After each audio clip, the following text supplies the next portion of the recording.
So hello everyone, स्वागत है आप सभी का आज के बहुत ज्यादा इंपॉर्टेंट इस सेशन के अंदर, क्योंकि आज हम डिस्कस करने वाले एक ऐसे पॉइंट के बारे में जो आज के हर एक स्टूडेंट्स को पता होना चाहिए।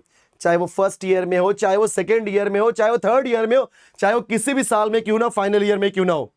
क्योंकि अगर आपको इस पर्टिकुलर पॉइंट के बारे में पता रहेगा तो आगे चल कर के लिए चीजें बहुत ही आसान होती चली जाएंगी। जी हाँ प्यारे बच्चों, मैं बात कर रहा हूं प्लेसमेंट प्रोसेस। किसी भी कॉलेज का जो एक जान होता है एडमिशन के बाद, वो होता है प्लेसमेंट। अगर किसी कॉलेज का प्लेसमेंट अच्छा नहीं है तो स्टूडेंट्स वहां पर एडमिशन नहीं लेते। सो कहीं ना कहीं पैसा हर जगह चाहिए, और वो पैसा कहां से मिलेगा? प्लेसमेंट के थ्रू। मतलब आप किसी भी कंपनी में जॉब करना चाहते हैं तो आप वॉक इन इंटरव्यू भी कर सकते हैं, बट कंपनियां आपके कॉलेज में आती हैं एंड वहां से आपको जॉब मिलता है। तो बच्चों, जब कंपनी आपके कॉलेज में आती है तो कोई तो वो एक प्रोसेस फॉलो करती है। वो क्या प्रोसेस फॉलो करती है, कैसे उनके सारे टेस्ट होते हैं, वो सारी चीजें आज हम डिस्कस करने वाले हैं। ठीक है, चलो इस वीडियो को एंड तक देखना और हर एक स्टेप को अच्छे से समझना, प्लस हर एक स्टेप को क्रैक करने के लिए क्या स्ट्रेटजीज फॉलो करनी चाहिए हमें, वो अच्छे से आज हम सीखेंगे। तो बच्चों, प्लेसमेंट प्रोसेस में जो सबसे पहला स्टेप होता है ये होता है कंपनी रजिस्ट्रेशन। मतलब अगर कोई भी कंपनी आपके कॉलेज में या यूनिवर्सिटी में आना चाहती है तो वो कंपनी जो आपका प्लेसमेंट कमिटी कंपनी होती है कॉलेज की, उसको वो कांटेक्ट करते हैं। कांटेक्ट करने के बाद वो बताते हैं कि भाई हमारा ये जॉब डिस्क्रिप्शन है, इस जॉब के लिए हम आपकी कंपनी में आना चाहते हैं। जैसे अगर कोई टेक ब्रांच है तो फॉर एग्जांपल सॉफ्टवेयर इंजीनियरिंग के लिए, डेवलपमेंट के लिए, टेस्टिंग के लिए, एग्जैक्टली क्या जॉब डिटेल्स है उस जॉब डिटेल्स को एक्सप्लेन करते हैं। उसके बाद उस जॉब के लिए क्या सैलरी वो ऑफर करने वाले, सैलरी पैकेज एनुअली एक साल में कितना सैलरी आपको देने वाले हैं वो भी आपको बताते हैं। उसके बाद उस पर्टिकुलर जॉब के लिए कौन से लोग एलिजिबल है, ये सबसे इंपॉर्टेंट है बच्चों। जो एलिजिबिलिटी क्राइटेरिया होता है, काइंड ऑफ क्या होता है, फिल्टरिंग प्रोसेस। क्या होता है कि जैसे मान के चलो कि भाई 1000 लोग इनरोल कर रहे हैं एक पर्टिकुलर जॉब के लिए, लेकिन सोचो क्या कंपनी वो 1000 लोगों का इंटरव्यू लेगा? नहीं। कंपनी कोई ना कोई एक फिल्टरिंग प्रोसेस यूज करेगा जिसके थ्रू वो उन्हीं बंदों को पकड़ेगा जो क्रीम क्राउड हो, क्योंकि जैसे दूध होता है, दूध के ऊपर जो क्रीम होता है, मलाई, उन्हीं को उठाना चाहता है। तो सबसे फर्स्ट स्टेप होता है आपका एलिजिबिलिटी क्राइटेरिया। तो जो कंपनी होती है बच्चों, एलिजिबिलिटी क्राइटेरिया के अंदर जैसे वो बोल सकते हैं कि आपका 10th में 12th में मिनिमम 60% होना चाहिए, साथ ही साथ आपका ग्रेजुएशन के अंदर मिनिमम 6 और 7 पॉइंटर्स होना कंपलसरी है। इससे क्या होता है, वो सारे बच्चे फिल्टर आउट हो जाते हैं जिनका भी परसेंटेज 10th और 12th में 60% से कम हो, और जिनका भी CGPA 6 या 7 से कम हो। तो कई सारी कंपनियों का यहाँ पे अलग अलग होता है। आप ये नहीं बोल सकते कि सारी कंपनियों का एलिजिबिलिटी क्राइटेरिया सेम होता है। नो, कंपनी वाइज डिफर करता है। कुछ कंपनियां 55%, 50% भी लेती हैं, तो उसके लिए आप टेंशन मत लो। ये चीजें चेंज होती रहती हैं। तो कंपनी आएगी, आपको जॉब डिटेल्स प्रोवाइड करेगी, उसके बाद सैलरी पैकेज क्या होता है, एलिजिबिलिटी क्राइटेरिया क्या होता है, साथ ही साथ आपका जो शेड्यूल होता है प्लेसमेंट का, कि किस दिन वो प्लेसमेंट करने वाले हैं, वो सारी चीजें एक्सप्लेन करेंगी। तो ये बच्चों क्या होता है आपका सबसे फर्स्ट स्टेप, जो कि होता है कंपनी रजिस्ट्रेशन। अब कंपनी रजिस्ट्रेशन के बाद हमें शेड्यूल मालूम पड़ गया। अब कंपनी आपके कॉलेज में आएगी, और कंपनी कॉलेज में आने के बाद सबसे पहला होता है आपका प्री प्लेसमेंट टॉक। कई सारे स्टूडेंट्स इस पर्टिकुलर स्टेप को बहुत ही लाइटली लेते हैं और टाइम पास में सारी चीजें निकाल देते हैं। नो, कोई भी स्टेप को आपको लाइटली नहीं लेना है। कभी भी जब भी कंपनी आपके कॉलेज में आती है, सो कंपनी अपने बारे में, वो कौन से टाइप की कंपनी है, सर्विस बेस्ड कंपनी है, प्रोडक्ट बेस्ड कंपनी है, उनका एग्जैक्टली प्रोफाइल क्या है, उनका वर्क कल्चर क्या है, राइट, देन उनका जॉब रोल्स क्या क्या है, वो सारी चीजें एक्सप्लेन करती हैं। साथ ही साथ उस कंपनी के साथ आपका करियर ग्रोथ क्या हो सकता है, क्या क्या अपॉर्चुनिटीज आपको मिल सकती हैं, और उनका सिलेक्शन प्रोसेस, क्योंकि प्री प्लेसमेंट टॉक में सब कुछ वो एक्सप्लेन करते हैं कि कंपनी के बारे में एवरीथिंग एवरीथिंग, सब कुछ, कौन से टाइप की कंपनी है, कौन कौन से ब्रांच है, सब कुछ, मतलब इन जनरल कंपनी क्या है वो सारी चीजें बताएंगे। एक PPT प्रेजेंटेशन रहता है, उसमें सब कुछ बताते हैं। और एक बात और, आपको इस पर्टिकुलर प्रोसेस को, इस पर्टिकुलर स्टेप को बहुत ध्यान से सुनना है, क्योंकि आगे चल करके किसी भी एक पर्टिकुलर स्टेप में आप कंपनी के बारे में पूछ सकते हैं। और अगर आपके पास कंपनी के बारे में नॉलेज नहीं रहेगा तो कहीं ना कहीं ये आपका नेगेटिव पॉइंट है मेरे प्यारे बच्चों। अब कभी कभी क्या होता है कि यार हमें जो कंपनी है उसका ये सारी चीज़ें क्लियर नहीं हो पाती प्री प्लेसमेंट टॉक में, तो बच्चों आपसे रिक्वेस्ट है कि जो लिंक्डइन प्रोफाइल्स होते हैं कंपनी के, वहां पे जाओ, कंपनी क्या क्या करती है सारी चीजें एक बार रीड करो, गूगल करो, थोड़ा सा उसके बारे में इंफॉर्मेशन अपने पास रखो, क्योंकि जिस कंपनी के लिए आप अप्लाई करना चाहते हो उसके बारे में पता होना बहुत जरूरी होता है। ओके, ये सारी चीजें कहां होती है बच्चों? आपका प्री प्लेसमेंट टॉक के अंदर। अब प्री प्लेसमेंट टॉक के बाद क्या बोला जाता है कि भाई अब आप इस कंपनी के लिए रजिस्टर कर दो, आप एलिजिबल अगर हो तो इस कंपनी के लिए रजिस्टर करो। अब जो बंदा एलिजिबल होता है, मैंने पहले ही बोला है एलिजिबिलिटी हम कैसे चेक करते हैं, 10th 12th के मार्क्स के हिसाब से, और आपके पूरे सेमेस्टर 1 से लेकर के जो लास्ट फाइनल ईयर तक के सेमेस्टर्स हैं उनमें 6 पॉइंटर 7 पॉइंटर 8 पॉइंटर जो उन्होंने रखा हुआ है वो आपको मैच करना पड़ेगा। अगर वो आप मैच कर लेते हैं तो आपका next and the most important step होता है एप्टीट्यूड टेस्ट। भाई सबसे खतरनाक है ये, मतलब बच्चा कितना भी टेक्निकली स्ट्रांग क्यों ना हो, अगर उसने एप्टीट्यूड टेस्ट ही क्लियर नहीं किया तो कहीं ना कहीं आगे का टेक्निकल का नॉलेज रखे क्या ही मतलब, जब उसने एप्टीट्यूड ही क्लियर नहीं किया, क्योंकि अगर ये इसमें फेल होता है तो आगे किसी भी प्रोसेस में बैठ नहीं सकता। तो बच्चों ये जो हमारा एप्टीट्यूड टेस्ट होता है इसके अंदर अलग अलग टॉपिक के ऊपर टेस्ट लिए जाते हैं, जैसे वर्बल हो गया, रीजनिंग हो गया, क्वांटिटेटिव एप्टीट्यूड हो गया, देन कोडिंग क्राइटेरिया हो गया, कभी कभी कोड भी दिए जाते हैं उसके ऊपर भी, जैसे कोई टेक कंपनी है तो वो कोड्स एंड ऑल के ऊपर भी क्वेश्चन आपसे पूछ सकता है। तो एप्टीट्यूड टेस्ट में पूरा का पूरा एप्टीट्यूड मतलब वर्बल, रीजनिंग, ये सारी चीजें के ऊपर क्वेश्चन पूछा जाता है। तो इसके लिए आपको स्टार्टिंग से ही अच्छा खासा प्रिपरेशन करना चाहिए, because it is not like कि मैं एक दिन बैठूंगा और सब कुछ हो जाएगा, नहीं भाई। अगर उसने क्वांटिटेटिव एप्टीट्यूड में पूछ दिया speed, distance and time question, probability है कि नहीं, वर्क एंड टाइम क्वेश्चन, तो कैसे करोगे? जब आप उसके बारे में प्रैक्टिस करोगे तभी तो आएगा ना। तो आपको पहले से ही इस पर्टिकुलर स्टेप को क्रैक करने के लिए ऐसे बहुत सारी बुक्स आती है बच्चों, RX अग्रवाल हो गया, RD शर्मा हो गया, इन सारी बुक्स को यूज करके अपना एक प्रिपरेशन आप कर सकते हैं। नेक्स्ट आता है आपका ग्रुप डिस्कशन। ये ऑप्शनल है, कुछ कंपनियां बच्चों GD लेती हैं, GD मतलब ग्रुप डिस्कशन, और कुछ कंपनियां GD नहीं लेती। अब ले ना ले उससे क्या फायदा, हमको स्टेप्स के बारे में पता होना चाहिए। क्यों? क्योंकि अगर कंपनी ने GD लिया तो उस टाइम पे मुझे क्या करना है। देखो सबसे पहली बात, जब कभी भी कोई भी कंपनी ग्रुप डिस्कशन इस पर्टिकुलर स्टेप को लेती है, सबसे फर्स्ट पॉइंट वो क्या चेक करना चाहती है कि आपका कम्युनिकेशन स्किल कैसा है, क्या आप बिजनेस लैंग्वेज मतलब इंग्लिश में बात कर सकते हैं अच्छे से, आपके पास अच्छा खासा नॉलेज है कि नहीं, क्या आपके अंदर टीम वर्क है कि नहीं, है कि नहीं। कभी कभी क्या होता है GD में लोग इतना चिल्ला चिल्ला के बोलते हैं, ऐसा लग रहा है कि डिबेट चल रहा है। नो, आपको अपना पॉइंट रखना है।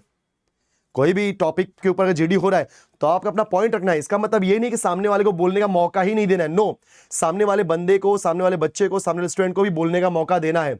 इसे ही बोलते हैं टीम वर्क, मतलब सबको साथ में लेके चलना है, राइट। और जो भी कंटेंट बोलोगे घुमाओ मत, क्रिस्प एंड क्लियर कंटेंट होना चाहिए उस पर्टिकुलर टॉपिक के बारे में।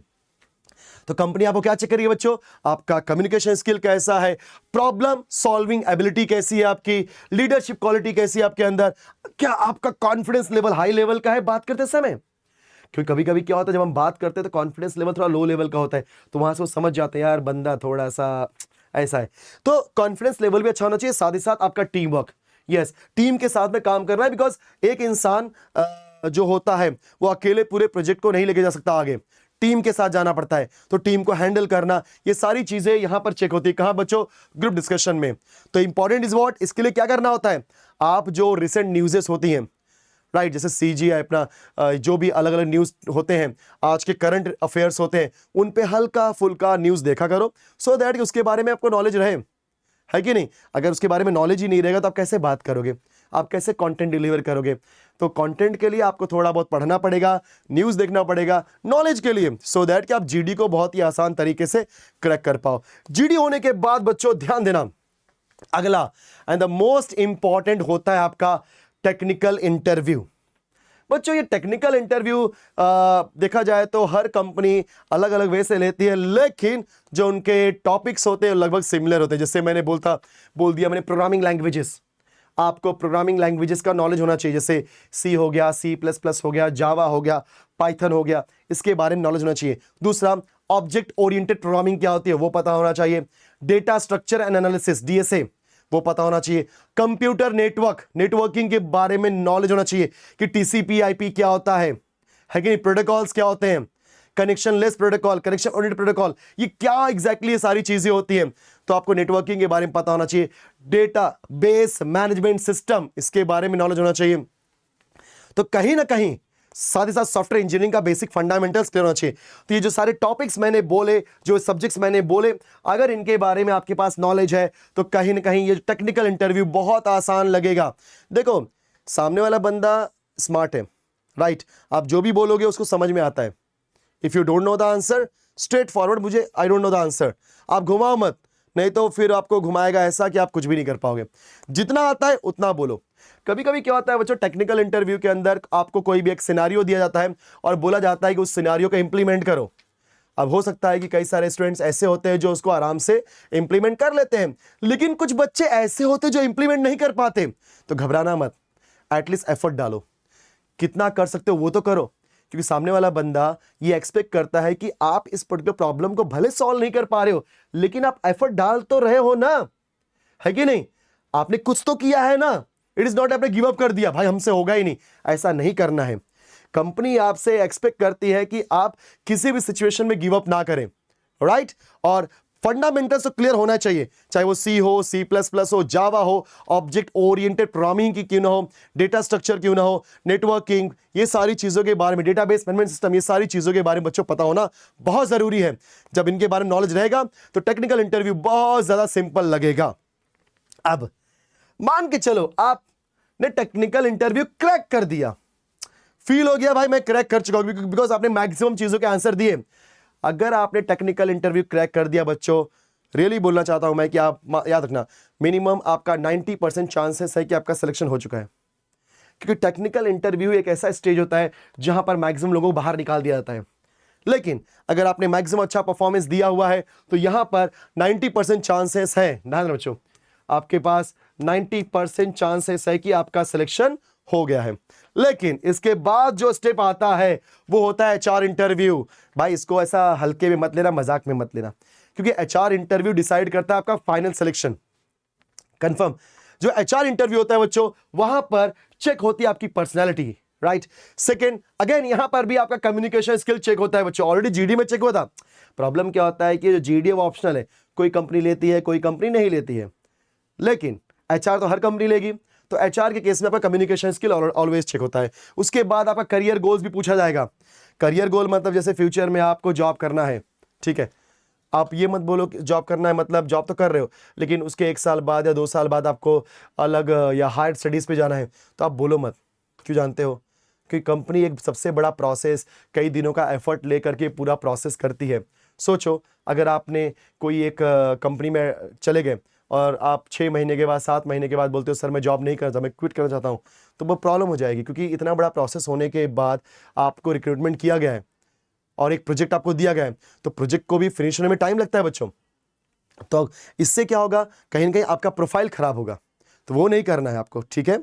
आप किसी भी कंपनी में और कंपनी भी आजकल स्मार्ट हो चुकी है, वो आपसे बॉन्ड साइन करवा लेती है 1 साल 2 साल का, कि भाई कोई बंदा आएगा तो 1-2 साल एटलीस्ट मेरे यहाँ जॉब करे, कोई प्रोजेक्ट आता है तो उसके ऊपर एटलीस्ट काम करे, राइट? तो डायरेक्टली आपको स्विच भी नहीं करना है, आपको टाइम स्पेंड करना है। तो करियर गोल्स आप बताओ, लेकिन ऐसा बताओ कि वो थोड़ा सा डाइजेस्ट हो पाए, राइट? ऐसा नहीं कि सर मैं आपके आने के बाद नेक्स्ट महीने छोड़ दूंगा, ऐसा नहीं करना है। क्योंकि जब भी आप कंपनी में एंटर करते हो तो कंपनी आपके ऊपर पैसे खर्च करती है आपकी ट्रेनिंग के लिए, राइट? आपको रिक्रूटमेंट करने के लिए पैसे खर्च करती है। ये सारी चीजें प्लस टाइम, ये सारी चीजें करने के बाद end of the day result मुझे क्या मिल रहा है? None, nothing. तो कंपनी आपका प्रोफाइल एक तरीके से खराब ही हो जाता है। आपके स्ट्रेंथ और वीकनेसेस के ऊपर बात होगा, तो आपको भी यहां पर स्ट्रेंथ एंड वीकनेसेस को इस तरीके से बताना है कि वीकनेस भी आपका स्ट्रेंथ ही लगे। जैसे मैं बहुत ज्यादा बुक रीड करता हूं, दिस इज माय वीकनेस। कोई भी बोलेगा वीकनेस तो है, बड़ी स्ट्रेंथ ही लग रहा है, समझ गए? तो ऐसा कुछ स्टेटमेंट आपको देना है बच्चों। आपकी सैलरी एक्सपेक्टेशन के ऊपर बात होता है कि सर आप क्या सैलरी एक्सपेक्ट करते हो? भाई कितना चाहिए? याद है ना वो 3 इडियट्स वाली मूवी, कितना लोगे? बस वही बात हो जाती है बच्चों। फिर आपका विलिंगनेस टू रिलोकेट, ये भी एक अच्छा पॉइंट है, क्योंकि जो विलिंगनेस टू रिलोकेट है बच्चों, ये क्या होता है एग्जैक्टली? कभी कभी बोलते हैं क्या आप डे ड्यूटी कर सकते हो, क्या आप नाइट ड्यूटी कर सकते हो, क्या आप बैंगलोर जाके ड्यूटी कर सकते हो, क्या आप मुंबई में रह के जॉब कर सकते हो, क्या आप पुणे में जॉब कर सकते हो। मतलब जहां पे आप रहते हैं ना, उस सिटी के अलावा किसी और सिटी में आपको भेजने की कोशिश करेंगे। तो अगर ऑब्वियस सी बात है यार, अगर आपको नीड है तो आप इसके लिए हाँ ही बोलोगे। और देखो क्या होता है ना कि हाँ बोलना खराब नहीं है, क्योंकि अलग जगह पर जा करके वहां का अलग वर्क कल्चर देखना, एक एक्सपीरियंस लेना बहुत बड़ी बात होती है बच्चों। ओके, सो ये पूरा का पूरा बोलो कहां होता है आपका, एचआर इंटरव्यू के अंदर होता है। उसके बाद अगर आपने एचआर इंटरव्यू क्रैक कर दिया तो भाई, अगर आपने सारे स्टेप पूरी तरीके से क्रैक कर दिए, मतलब आपका फाइनल सिलेक्शन हो चुका है। अब आपको क्या मिलेगा, ऑफर लेटर मिलेगा। आपको उस ऑफर लेटर को मेल के थ्रू एक्सेप्ट करना है। एक्सेप्ट करने के बाद आपका ज्वाइनिंग लेटर आएगा। एंड बच्चों, ज्वाइनिंग लेटर के थ्रू आप अपना जो भी डॉक्यूमेंट्स होता है सबमिट करोगे और आप उस कंपनी को ज्वाइन करोगे। राइट, तब से आपका जॉब स्टार्ट हो जाएगा। ओके बच्चों, सो आई होप कि मैंने सब कुछ बता दिया इस पूरे प्लेसमेंट प्रोसेस में क्या क्या चीजें कहां कहां होती है और क्या करना है क्या नहीं करना है, वो सारी चीजें मैंने आपको एक्सप्लेन की है। बट सबसे इंपॉर्टेंट बच्चों मैं बताना चाहता हूं कि प्लेसमेंट प्रोसेस को क्रैक करने के लिए कुछ बेसिक स्ट्रेटजी है जो आपको पता होना चाहिए। पहली बात, आपको एप्टीट्यूड टेस्ट के ऊपर फोकस करना है, मतलब एवरीडे एप्टीट्यूड से रिलेटेड क्वेश्चंस करने हैं। दूसरी बात, आपको कम्युनिकेशन स्किल आपका अच्छा होना चाहिए। That means always speak in English language. अपने दोस्तों के साथ में इंग्लिश में बात करो, भले अगर आपको इंग्लिश नहीं बोलने आती तो टूटी फूटी इंग्लिश बोलो, सो दैट कि धीरे धीरे कॉन्फिडेंस लेवल बूस्ट हो जाए इंग्लिश बोलने में। कंफर्म। साथ ही साथ आप जो करंट अफेयर्स होते हैं, जो न्यूज़ होते हैं, वो थोड़ा देखो तो आपका जो नॉलेज है वो भी एक्सपांड हो जाएगा। बात करने के टाइम पे लगेगा कि हाँ बंदे के पास कुछ तो नॉलेज है। राइट, साथ ही साथ जो हमारा टेक्निकल इंटरव्यू होता है बच्चों, उसके लिए बेसिक्स अपना क्लियर रखो। सी जैसे जो प्रोग्रामिंग लैंग्वेजेस है वो पता होना चाहिए।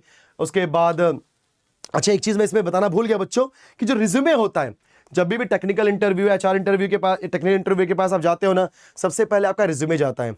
रिज्यूमे के बारे में बताया नहीं इसलिए बता रहा हूं मैं। जो आपका रिज्यूमे जाता है मेरे प्यारे बच्चों ना, रिज्यूमे बहुत इंपॉर्टेंट होता है, क्योंकि आपके जैसा आपके फ्रेंड ने भी वही सारे कोर्स किए हुए हैं, आपने एक्स्ट्रा क्या किया है। सो मेक श्योर दैट कि अपने रिज्यूमे को स्ट्रांग बनाने के लिए अलग टाइप के आप इंटर्नशिप्स करो अपनी फील्ड के अंदर, जो भी टेक फील्ड है या जो कोर ब्रांचेस है। ऑलराइट, तो आपको इंटर्नशिप करनी चाहिए, प्रोजेक्ट बेस्ड लर्निंग की चाहिए करनी चाहिए, मतलब अलग अलग टाइप के प्रोजेक्ट्स बनाने चाहिए। क्योंकि हर सेमेस्टर में अगर आप अपने इंटर्नशिप की हुई है या प्रोजेक्ट किया हुआ है या कुछ हैकाथॉन अटेंड किया हुआ है, तो इससे आपका रिज्यूमे और भी ज्यादा स्ट्रांग बनते चला जाता है। क्योंकि स्टार्टिंग में आप नहीं जाते, जो बंदा इंटरव्यू ले रहा है उसके पास आपका रिज्यूमे जाता है, तो रिज्यूमे से वो जज कर लेता है बंदा कैसा है, कितना नॉलेजेबल है। समझे? तो अलग अलग फील्ड में आपने इंटर्नशिप की हुई है, आपने अलग अलग सर्टिफिकेशन कोर्सेज किया हुआ है। राइट, साथ ही साथ आपने अलग अलग टाइप के प्रोजेक्ट्स बनाए हुए बच्चों अपनी फील्ड के अंदर। अगर ये सारी चीजें अपने रिज्यूमे के अंदर आपने ऐड की हुए तो रिज्यूमे का वेट भी बढ़ेगा, साथ ही साथ आपका भी वेट बढ़ जाएगा। वेट मतलब वजन, वैसा वजन नहीं, आपके सिलेक्ट होने का वेट जो चांसेस है वो ऑटोमेटिकली बढ़ जाता है। ओके स्टूडेंट्स, तो ये लगभग मैंने प्लेसमेंट प्रोसेस के बारे में मैक्सिमम चीजें आपको एक्सप्लेन कर दी है। तो अब आपको समझ में आ गया है, तो प्लीज अच्छे से स्ट्रेटजी बना करके ये स्टेप आगे बढ़ाओ। एंड फ्यूचर में जब भी आप कॉलेज से बाहर निकलो तो आपके हाथ में एक अच्छा खासा ऑफर लेटर होना चाहिए जो एक अच्छी खासी सैलरी आपको प्रोवाइड करती रहे। ठीक है students, so thank you so much for watching this session. And इसी तरीके के और भी ज़्यादा इंफॉर्मेटिव वीडियो के लिए वीडियो को लाइक करना मत भूलना। ठीक है, एंड अपने दोस्तों में शेयर करो यार। एंड सबसे बड़ी बात कि आप लोग सब्सक्राइब भी नहीं करते, करो यार। चलो, thank you so much everyone, मिलते हैं नेक्स्ट सेशन में, बाय बाय।